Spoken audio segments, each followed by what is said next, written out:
Hi, I'd like to welcome you back to the Romo-Comacao Railroad construction project for a storage shed. We've completed laying the track inside the storage shed and have ballasted it, and now we're going to run a live test because we've had some really good weather. We had originally hoped to show the security wiring, but as of right now we're going to concentrate on taking care of the storage shed itself and the track. And we've reached the point where we need to check the rails, because once we have it inside the shed, it'll be a little more difficult to deal with.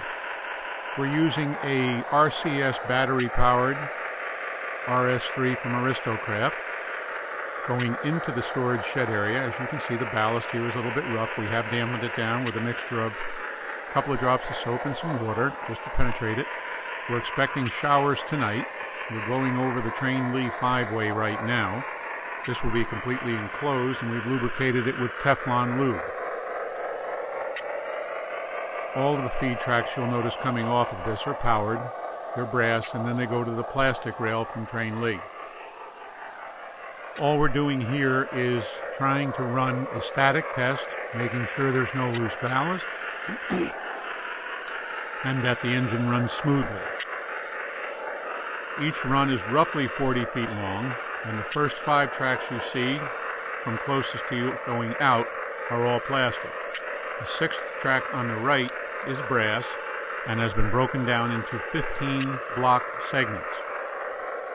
What we will be doing on the block segment track is we will be storing locomotives that do not run on battery power, or can be run on battery power and track power.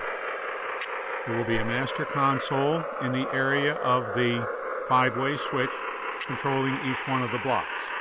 Our intent is to bring an engine in and take it down as far as we can go into the area, kill the block, and store the engine.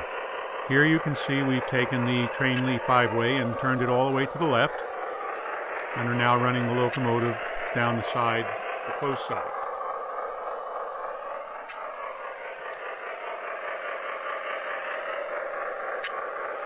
So far, the track seems to be very good. We're hoping the rain today and tomorrow will thoroughly dampen the ballast and lock in the track,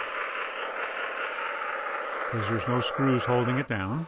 Here you can see the RS3 coming back from its run.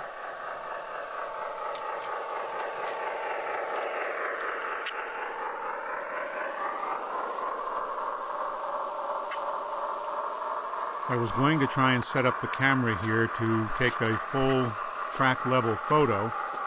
Didn't work, and I haven't figured out how to edit out this section.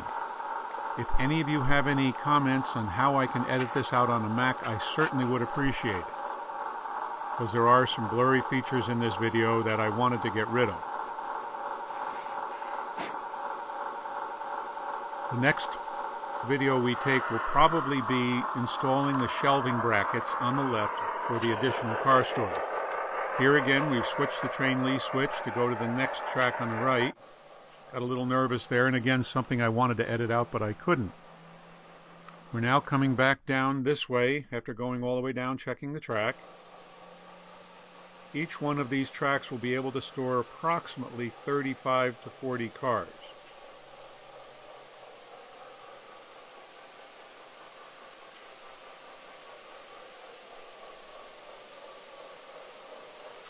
We did have to make some modifications to the Train Lee 5-way, as there were some electrical issues.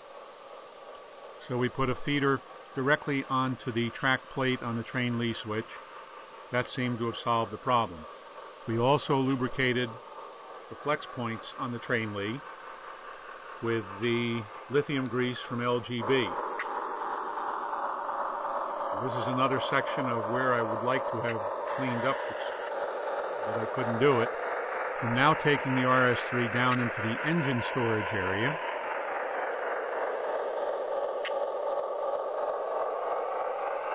Again, all brass and blocked out.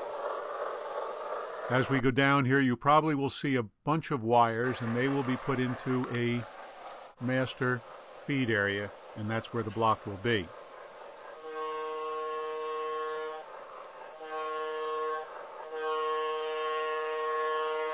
I hope you've enjoyed this. I know it's a little long, but again, any comments on how I can improve this video or cut out some of the stuff on a Mac, please let me know. Thanks a lot. Have a good day and enjoy G-Scale Railroading.